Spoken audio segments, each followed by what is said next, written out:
If not, if there are no other announcements, let's invite Brett Maccani to give us talk to us about his day of silence.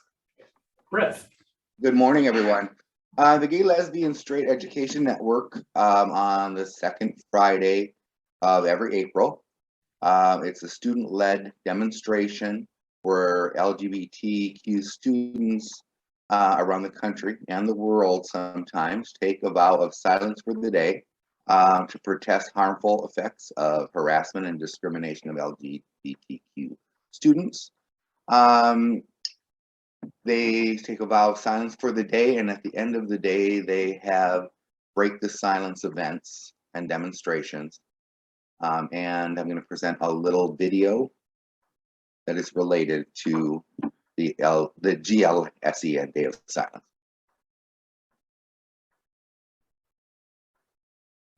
Take it away.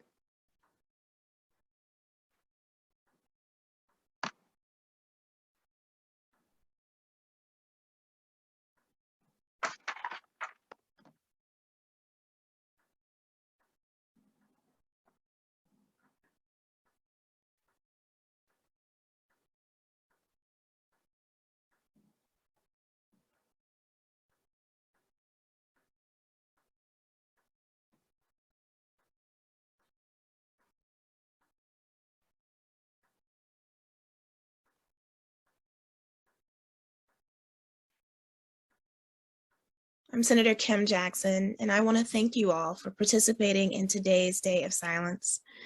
I'm a state senator representing Georgia, where I serve as Georgia's only out LGBTQ member of the state Senate.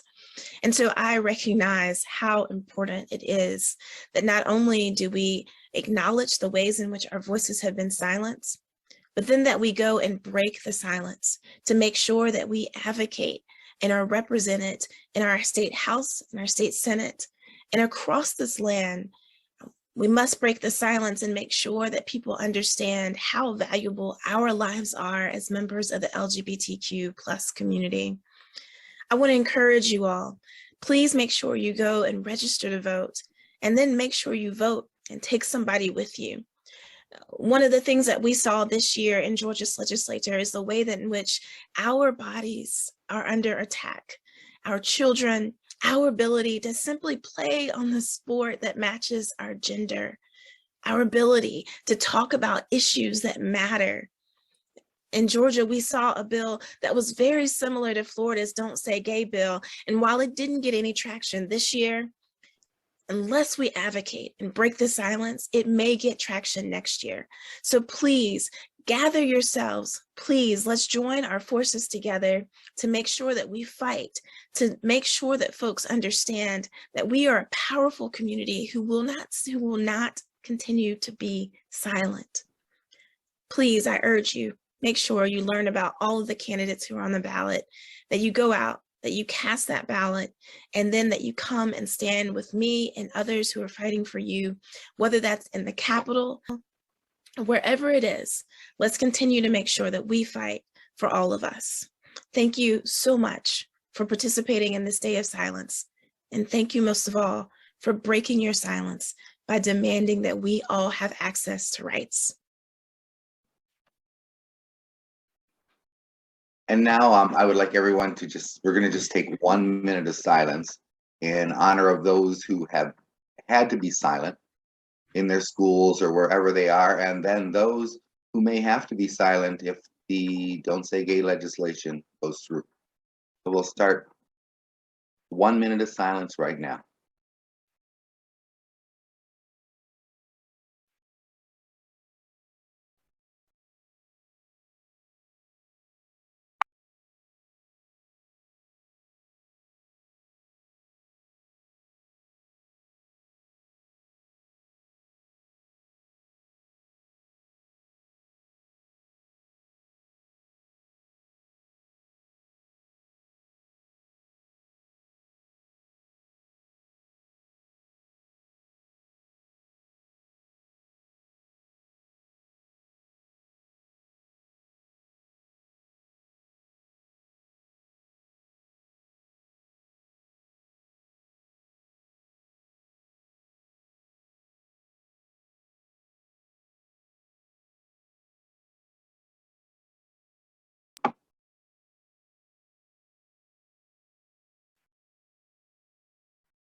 Anyway, that seemed like a long time, 1 minute, but just think of those who have to be silent because of who they are, or who may have to be silent because of who they are. Thank you, everyone.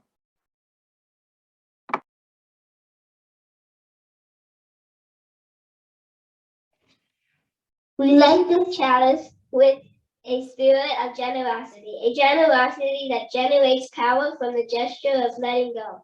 The flame shows us our ability to let go of attachments that limit our beliefs and experiment.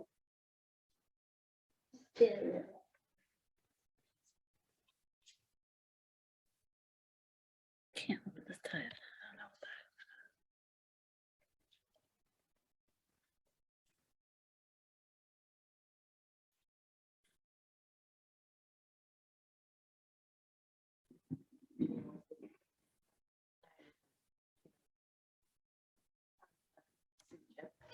is. This here, with all the other partners. I'm a thrifty person by nature. I grew up on a farm where we wore hand-me-downs and made do with what we had, which is not the most auspicious way to start a talk about Generosity Sunday.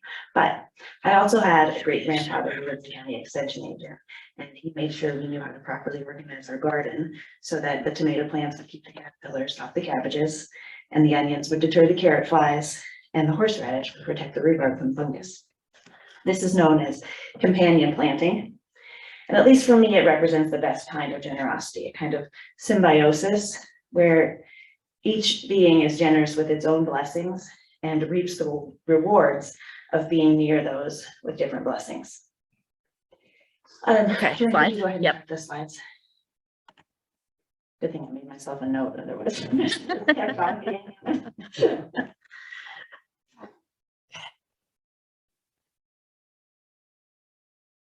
So our theme for our drive this year is gardening, if you hadn't picked up on that from the story for all ages. So we want to encourage everybody to give to BUUF their talents and treasure to help our metaphorical BUUF garden to grow and thrive and be healthy. So if you could go one more slide, Yep. please, Julie. This is a community of ourselves, of so many talents, be they musical, technical, organizational, clerical, artistic, botanical, whatever. You are appreciated, all of you. And as you can see, your in-kind donations are an important part of the care and feeding of BUUF. But the majority of our income comes from pledges from our members and friends, and that's what today is about. Your pledge donations made up over half of BUUF's income last year, and with smaller portions coming from unpledged donations, what people donate during the services, during our offerings, our endowment fund, building rental, and a musical director grant that I believe is ending this year. But I also, if you could go to the next slide. So this is our income sources, but I want to be transparent about where your pledged money goes. So in the past year, you can see roughly the different spending categories where your pledged money went to support BUUF. We've got hybrid services going this year, and so we had to allocate a bit more than in previous years to I kind of split that money into from our worship and music portion of it, where a majority of our money goes, and into building and grounds, because some of that AV equipment I attributed to building improvements.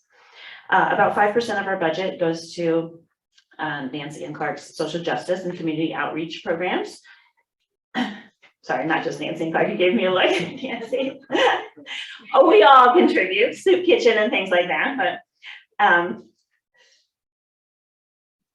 communication and caring for a congregation makes up about 20% of our budget. That includes things like our office administrators, some of our office administrators' time, and website costs and things like that, as well as some of Pastor Jim's time when he does outreach.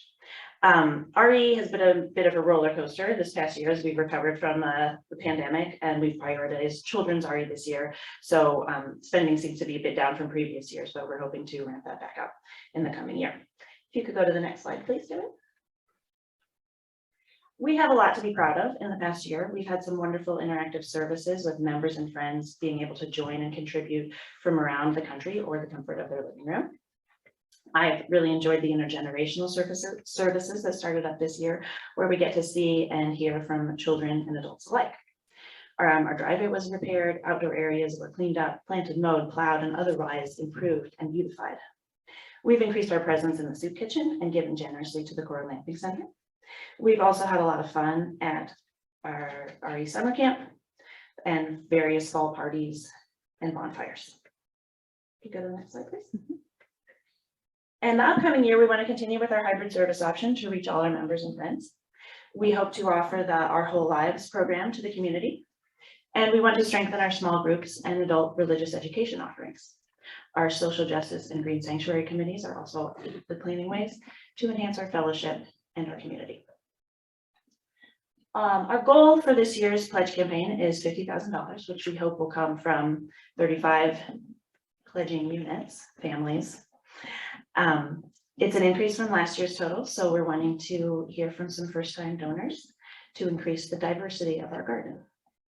Can you go to the next slide? Our pledge forms are available here at BUUF on the table as you come in. They will be mailed to any out-of-town members, and we also have pledge bags located in the fellowship hall with a letter from Harvey and Jim and a pledge form. There are a few goodies in the bag that were obtained from Bound for Freedom shop, which is located in downtown St. Joe, whose mission is to combat and raise awareness of global, local, and national issues of injustice that plague our world today. Those bags will be, please take them out today after service. We will deliver those to people that are in town. Otherwise, a pledge form will be mailed to you if you're out of town, an out-of-towner. Please consider a generous gift. The UU suggests a fair share between 2% and 10% of your adjusted income. As the rabbis Joseph and Nathan Segal phrase it, from you I receive, to you I give, together we share, and from this we live. Can you go to the next one? I give to BUUF because BUUF gives to me. It gives me a safe place to learn and grow. It gives my children love and support. I give to BUUF because it nourishes my soul. I give to BUUF because it does good. And I give to BUUF because giving feels good. We invite you to share why you give to BUUF in the upcoming services the next few weeks. We will be reminding you to get your pledge forms in. You can email them, you can mail them or drop them off here at BUUF. We'll also be updating you on the progress we're making towards our pledge goal. So I invite you to help us fill our garden with beautiful blooms and nutritious veggies and help BUUF continue to thrive. Thank you.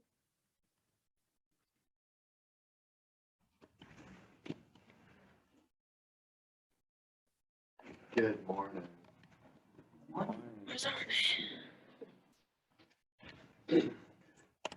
For those of you unfamiliar, I am Harvey Johnson, a steward of Berrien UU Fellowship, the current board president. I, like many others, help maintain and grow BUUF every year, as steady as the sun and the grass.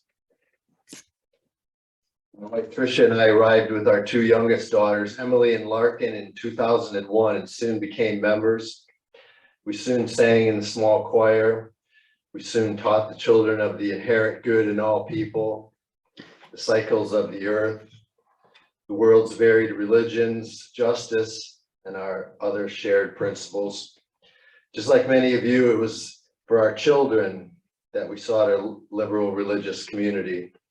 We had recently been going to the large UU church in East Lansing, which is where we lived at the time. After having been churchless for years, we moved back to our hometown after my sister Sarah died, leaving twin one-year-old daughters Ella and Ava.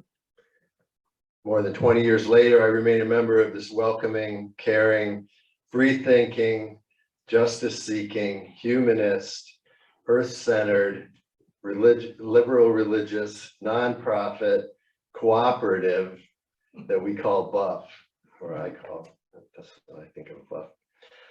My wife Tricia supports my BUUF work, and our now 3 adult daughters are in Kalamazoo, Ann Arbor, and Portland, Oregon. We'll be flying out at the end of the month, thank goodness. Currently, BUUF has around 60 voting members and a total budget of about 60,000. See that the correlation there, 60 and 60,000. Ballpark. We have been increasing members and budget slowly over the past several years. We currently have part-time paid staff with total expenses of about 30,000. These are essentially half-time quarter pay positions. Religious education leader, Jim McConnell, office administrator, Joanne Creddick, director of religious education, Joanne Creddick, music director, Beth LaFleur, and childcare, Daphne. The bare bones budget is based on pledges of currently around 37,000, and you heard we're hoping for more. In-kind donations annually. Bookkeeping, Dorothy's been doing that for no additional fee. That's going to be transferred over to Jim Fuller. Cleaning and mowing, some of you are involved with. Some of you will be hearing from me on the mowing team. We do have we have a BUUF mowing team. For those willing, about 45 minutes every couple of weeks does the trick. We have 3 per week, 3 slots per week. Yes, if you can walk, you can walk along with our electric mower. Some of you know we're getting most of our electricity from solar panels out back. If you're unfamiliar, talk to me about that. So about half of our budget is pledged donations of money and time, as Bridget presented. Thank you, Bridget. That was great. In the past year, we have bounced back from trying to run religious education programs through Zoom to coming back in person with classes each Sunday. I assume that's what they're doing through the wall. Oh, they're inside. Right. They brought the compost inside. Yeah, okay. Yeah, we're going to learn a lot about composting in next year if I have anything to do with it, which I'm going to. We've gone from Zoom Sunday services to in-person / Zoom hybrid services to Zooming, not in person, back to hybrid. Hybrid is how we will stay until it is determined unnecessary. It could be for the rest of time. We'll see. The Green Sanctuary team has started an ethical eating group that you've heard a little bit about, a potluck group that reminds us that what we eat matters to our own health and the health of the planet. April 21, we will have another ethical eating group followed by an environmental justice film, Beyond Climate. You'll hear more about that. So it's coming up on the 21st. We've expanded our children's garden at the back of the parking lot and expanded the raised beds in the middle of the parking lot. If you're wondering what that is in the middle of our parking lot, that will be tomatoes and such soon. We in this last year had a UU all-comers dinner, and we'll have one again on April 23rd. This is somewhat of an announcement, I know. We've sustained partnerships with community groups such as the Benton Harbor Soup Kitchen, where every month we're making pizza, delicious pizza for the community. Come help us do that, and some truly delicious pizza. Our pizza leader right here, the man knows yeast and bread.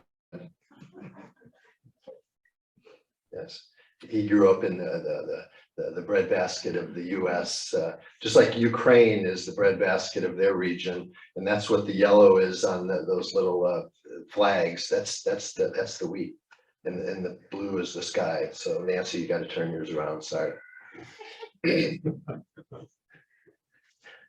Where are we here? Where was I? Our partnerships in the community, the Benton Harbor Soup Kitchen and Children's Fresh Start Gardens with Emma Kennard. If you're not familiar, you'll hear more about that. We help Emma and Benton Harbor with a couple gardens. That's been satisfying. Trying to get a greenhouse covered on Milton Street. That hasn't happened. It's a slow process, but it's happening. And we're so thankful to Jim McConnell for being our religious leader and helping our BUUF community and beyond. In the coming year, we would like to maintain our music director position. It's been a partly grant-funded position. We didn't have a paid music director a couple of years ago, and some of you know that gotten off the ground with some help from the UUA, or the Midwest District, if that's the right term. We hope to pay our staff better than we are, which is pretty measly. We appreciate those folks. We hope to expand our religious education program, RE. If you hear about RE, that's religious education in UU lingo, to both our children and our adults. And we hope to sustain and increase membership, continue and contribute our fair share to the UUA, our national group. Frankly, we pay them about $3,000. It's we the people, right? UUA is us. We are part of the Unitarian Universalist Association in Boston. I think they're still in Boston. To reach our goals, we'd like to gather pledges of 50,000 out of this community. This week, we started the pledge campaign for the next fiscal year by asking board members who are the Stewardship Committee. Thank you, Bridget and Dick, for leading that.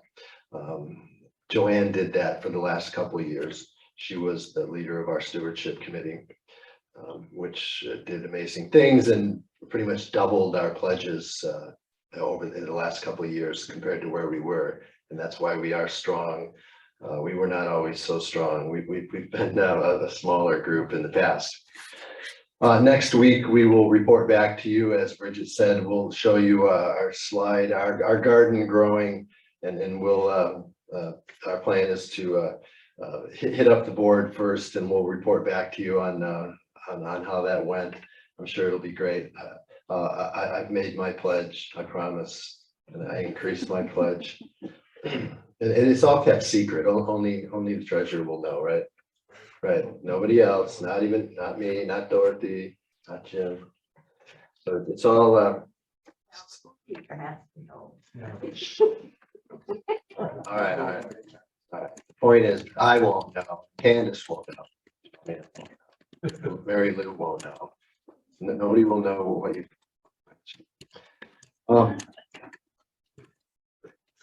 Anyway, as you heard, there is a paper form. You can make your pledge with a paper form. I did mine online. It took 2 minutes. Dick, did you see that? Okay. So the system works. You can do it online or paper or scribble a note. No, don't scribble a note. Use the form, please, so we can keep track of it. Please consider how much you value this welcoming, caring fellowship and want to continue for yourself and your children, especially the children, our best resource, right? In this time of uncertainty, I'm asking you to join in supporting BUUF with a pledge of support. We ask current members to continue being members. You have to re-up every year, basically. Some of our members forget that, and we have to remind them that, yes, you need to do that every year, my friend.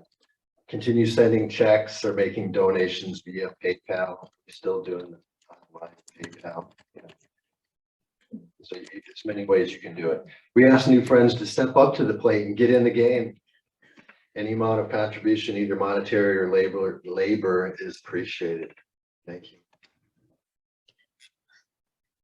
Thank you, Harvey, not only for the readings, but thank you, Dick and Bridget, for heading up our this year. You know, guys, the thing is, if you say the word, it can turn into a forever job. Which word is that? I'm familiar with that. Yeah. So at any rate, it's thank you for Harvey, Bridget, very lovely message today. My message is short, so we won't make it quite out of here on time, but almost. So the question for today is, why should you and I give money to support this religious institution? BUUF. One of my favorite organizations is the Land Institute of Salinas, Kansas. The Land Institute was founded in 1976 by Wes and Dana Jackson to address a problem with agriculture on the Great Plains. As you know, many thousands of tons of soybean, corn, wheat, barley, oats, sunflowers, sugar beets, edible beans, and sunflowers are grown on the Great Plains every year. These crops are important to feed our nation and the people in many other parts of the world. There is, as I said, a problem. Growing these crops the way we grow them is not sustainable. It cannot last. The agriculture in the Great Plains is eroding the rich, dark topsoil there at a rate 6 times faster than it can be replaced. The main difficulty is that all the crops I mentioned above are annual crops. They die, root, stalk, and head every year. Roots, as you know, have the effect of binding the soil together to make it resistant to wind and water erosion. Further, the roots of soybeans, wheat, and corn only penetrate the earth to a distance of about 3 to 4 feet, leaving much of the water and nutrient resources untouched. This means that growing annual food plants with limited root penetration makes the crops more susceptible to drought and requires huge amounts of commercial fertilizer. The mission of the Land Institute is to, using modern horticultural science, develop perennial food plants that have much deeper root systems, up to 40 feet.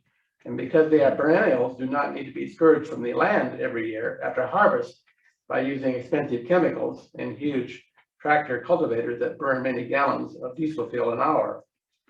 Now, you're probably wondering what any of this has to do with giving money and time to BUUF.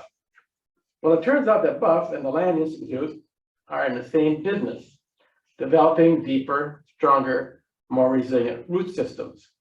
Now, the root system we grow here are of the more spiritual kind. In my opinion, the biggest problem that humanity faces is the problem that is the root of all other problems are that form in the form of climate change, partisan craziness, and the current war crimes in Ukraine, Syria, and other places, is that like the annual plants that are slowly killing our Great Plains, we are only living on the surface of the deep, rich soil of life. What do I mean by that? Our 7th principle, respect for the web of existence, is not an article of faith like our 6 other principles. The web of existence is a scientific reality. As a side note, for decades, scientists have been describing physical reality as a quantum reality. The material world is seen as a vast collection of electromagnetic fields that interlock and repel each other, which is strangely reminiscent of the circles turning within circles of the prophet Ezekiel in the Hebrew Old Testament. It is also believed that there is an immersive field in which all fields exist.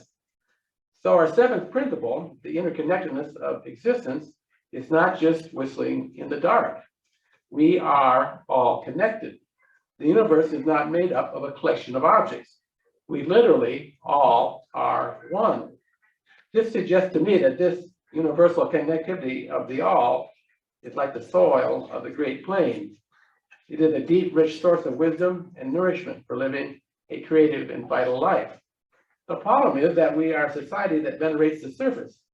We are like the annual crop plants of the Great Plains. We seem to flourish, yet all the while we are eroding the source of our lives. We are entranced by celebrity. Instead of valuing wisdom, courage, and virtue that comes from living deeply rooted lives, we exalt in the clothes we wear, the cars we drive, the prestigious schools we send our kids to, our advanced degrees, and the square footage of our lavishly appointed homes. The list goes on. The whole function of BUUF is to encourage us, you and me, to grow our spiritual roots deep into the soils of life. We do that by working to make a loving, safe community, by creating interesting and vibrant worship services, by making relevant RE classes for kids and adults. Additionally, we do that by feeding the hungry. We do that with potlucks, baby showers, working for social justice, and sitting on committees.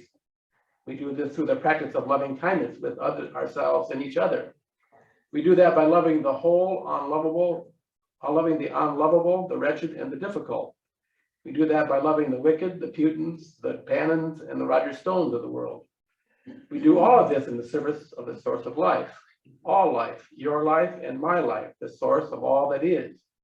We are, like the perennial plants, setting our roots deep into the dark loam of connectivity from which all sustenance flows.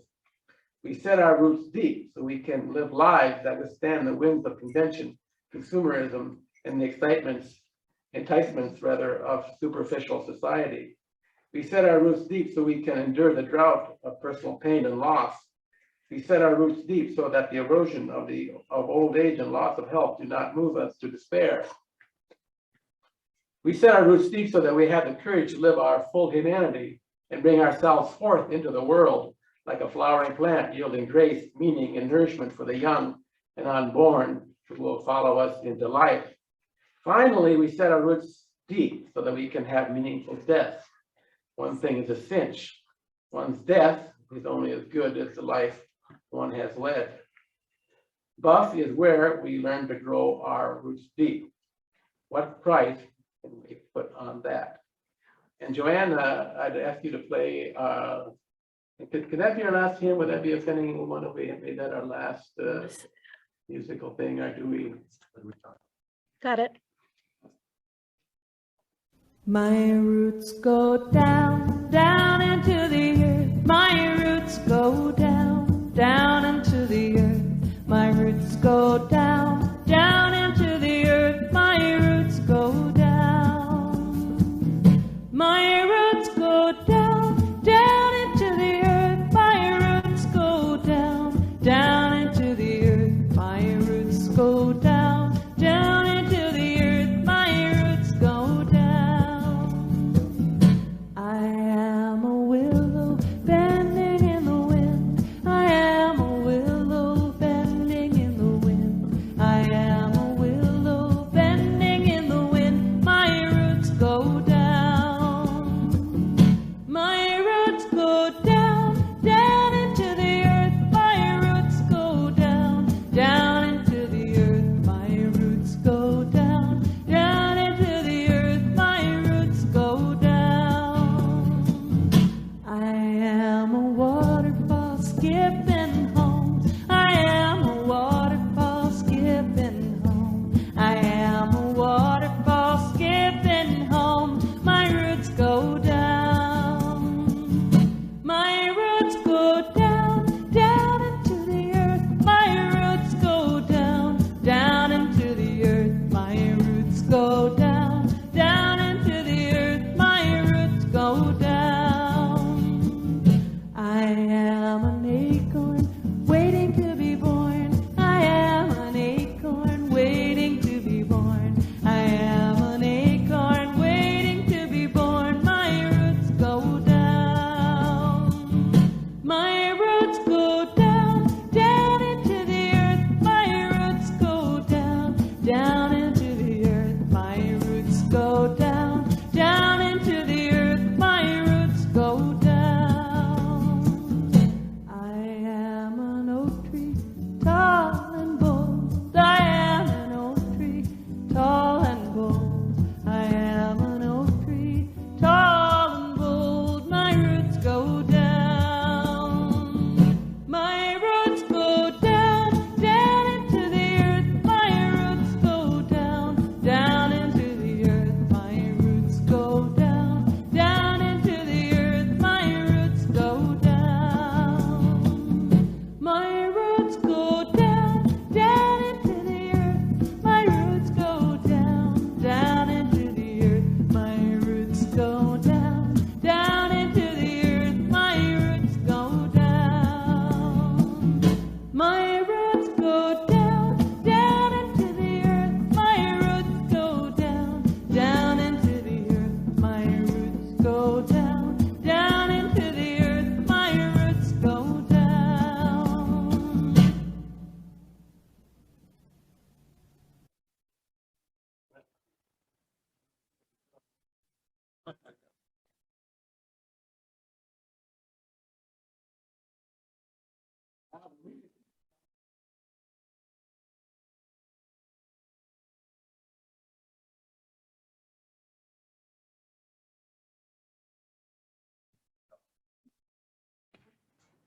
We have been elected to be generation what feeds our spirit. We will strive to give our all, yet feel that it has cost us nothing. Amen. Amen. Thank you, Ada. Yeah, just the church where we're going down. So the church. So let's, we haven't been doing this very long. We used to do this all the time. I'm newer. So let's get in a circle if we can. And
Candace will pray.